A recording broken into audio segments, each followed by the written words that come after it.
Hello, welcome to my channel. Today I'll be showing you how I make my chicken biryani. Here are the ingredients for this recipe. I will list them on the description box below with the exact measurements. Tip before you start cooking your biryani, make sure that everything is prepped. And now I'm adding a little bit of the food color in the diced potatoes.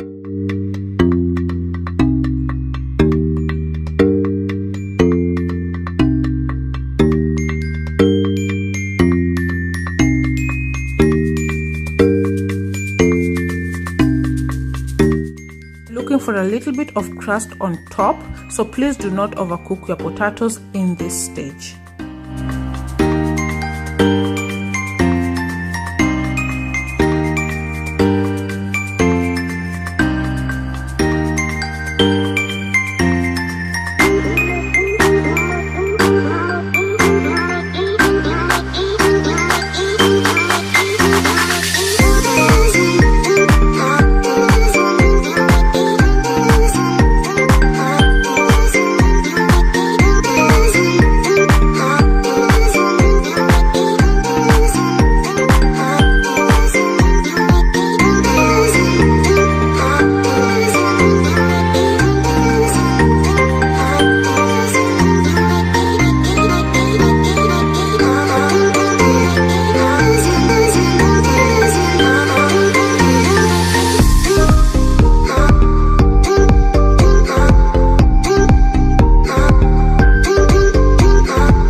Thank you so much for watching. If you like this video, please give it a thumbs up, and if you haven't subscribed, please subscribe and turn on your notification bell so you never miss any new uploads.